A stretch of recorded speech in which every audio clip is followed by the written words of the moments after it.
कोलकाता का national library बहुत बड़ा और शानदार था। उसकी सफेद इमारत धूप में चमकती थी। अंदर लाखों किताबें मीलों तक फैली हुई थीं। पुरानी किताबों और चमड़े की खुशबू हवा में भरी हुई थी। ये विद्वानों और किताबों के चाहने वालों के लिए स्वर्ग था। लेकिन जैसे ही सूरज डूबता था, लाइब्रेरी में परछाइयां लंबी होने लगती थी। एक अजीब सी खामोशी छा जाती थी। कुछ लोग कहते थे कि किताबों के बीच फुसफुसाहट सुनाई देती है। उन्हें बिना देखे पन्नों के बदलने की आवाज आती थी। दूसरों को ठंड लगती थी और आसपास किसी की मौजूदगी महसूस होती थी। लाइब्रेरी के कर्मचारियों को पता था कि ये सिर्फ कहानियां हैं या सच में कुछ और था। सालों पहले एक लाइब्रेरियन गायब हो गया था। उसे आखिरी बार प्रतिबंधित सेक्शन में देखा गया था। कोई वजह कभी नहीं मिली। उसके गायब होने से लाइब्रेरी की डरावनी कहानियां और बेरहज गईं। फिर भी छात्र और शोधकर्ता लाइब्रेरी आते रहे। वे उसके विशाल संग्रह और शांत माहौल के लिए आते थे। लेकिन कुछ लोग इस एहसास को दूर नहीं कर पाते थे कि कोई उन्हें देख रहा है।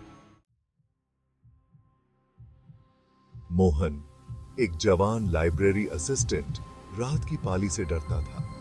खामोशी बेचैन करने वाली थी। उसे अक्सर अजीब आवाजें सुनाई देती थीं। खाली हॉल में गूंजती हुई पदचाप, अलमारियों से गिरती हुई किताबें। वो उन्हें अनसुना करने की कोशिश करता था और अपने काम पर ध्यान देता था। एक रात लौटाई गई किताबों को छांटते हुए मोहन को अपनी गर्दन पर ठंडी सांसों का एहसास हुआ। वो तेजी से पीछे मुड़ा। वहां कोई नहीं था। उसने सोचा कि शायद उसे लगा होगा, लेकिन ये एहसास बना रहा। हर रात और मजबूत होता गया। मोहन को अपनी आंखों के कोने से चीजें दिखाई देने लगीं। एक पलक झपकते ही गायब हो गया साया। एक कोने में गायब होता हुआ पुतला। उसने एक सीनियर लाइब्रेरियन बुजुर्ग घोष बाबू को बताया। घोष बाबू रहस्यमय तरीके से मुस्कुराते हुए बोले, इस लाइब्रेरी के अपने राज हैं।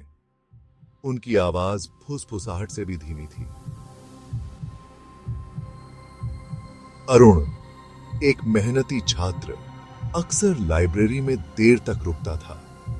वो अपनी पढ़ाई में इतना खो जाता था कि उसे समय का पता ही नहीं चलता था। एक रात जब वो रीडिंग रूम में अकेला बैठा था तो लाइटें टिमटिमाने लगीं और फिर धीमी हो गईं। कमरा ठंडा होने लगा। अरुण कांपने लगा। उसने अपना स्वेटर और कस के खींचा। उसने अपने पास एक हल्की सी आहट सुनी। उसने ऊपर देखा। उसका दिल तेजी से धड़क रहा था। बुकशेल्फ के पास एक धुंधला सा पुतला मंडरा रहा था। ऐसा लग रहा था जैसे सफेद साड़ी में एक औरत हो। उसका चेहरा परछाइयों में छिपा हुआ था। अरुण डर के मारे जम गया। न तो हिल पा रहा था, न बोल पा रहा था। उस पुतले ने अपनी पारदर्शी सी हथेली उसकी तरफ बढ़ाई। अरुण हांफने लगा और उसने अपनी आंखें बंद कर लीं। खुद को उस चीज के लिए तैयार कर रहा था जो उसे पता नहीं था क्या है। जब उसने अपनी आंखें खोलीं, तो वो पुतला गायब था। वो अकेला था। अरुण ने अपना सामान इकट्ठा किया और लाइब्रेरी से भाग गया। उसके दिमाग में बहुत से विचार उमड़ रहे थे। उसने पहले कभी भूतों पर विश्वास नहीं किया था।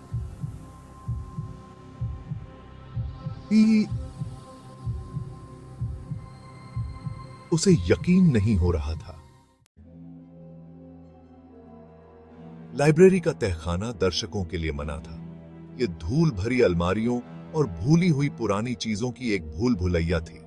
कहानी प्रसिद्ध थी कि अंग्रेजों ने अपने शासनकाल के दौरान गोपनीय दस्तावेजों को स्टोर करने के लिए बेसमेंट का इस्तेमाल किया था। कुछ लोगों ने फुसफुसाते हुए कहा कि जिन लोगों की मृत्यु रहस्यों की रक्षा करते हुए हुई थी, उनकी आत्माएं अभी भी तहखाने में घूमती हैं। एक दिन जिज्ञासु छात्रों के एक समूह ने निषिद्ध क्षेत्र का पता लगाने का फैसला किया। उन्हें एक बुकशेल्फ के पीछे छिपा हुआ एक दरवाजा मिला। यह एक संकरी सीढ़ी की ओर ले गया जो अंधेरे में उतरती थी। जैसे ही वे सीढ़ियों से नीचे उतरे, हवा भारी और दमनकारी हो गई। छात्रों ने खुद को एक बड़े मंद रोशनी वाले कमरे में पाया। प्राचीन संचय की पंक्तियों ने दीवारों को पंक्तिबद्ध किया। सन्नाटा बहरा था, केवल उनकी अपनी सांसों की आवाज से ही टूटता था। अचानक चेस्टों में से एक चरमरा गई। छात्र एक साथ हडल्ड, उनका डर पैल्पेबल। संदूक के अंदर उन्हें पीले रंग के चर्म पत्र का ढेर मिला। जैसे ही वे उस तक पहुंचे, एक ठंडी हवा तहखाने से होकर बहने लगी। बत्तियां हिंसक रूप से टिमटिमाई और बाहर चली गईं, जिससे वे अंधेरे में डूब गए। छात्रों के ठोकर खाने और सीढ़ियों की ओर दौड़ने पर चीखें हवा में भर गईं।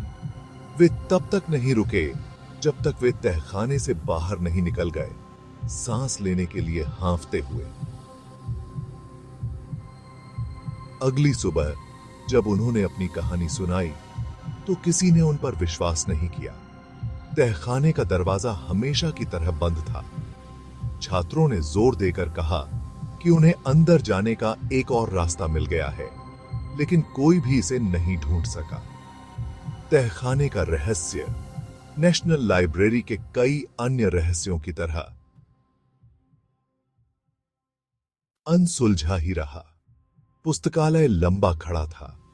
इसके रहस्य इसकी दीवारों के भीतर सुरक्षित रूप से सुरक्षित थे।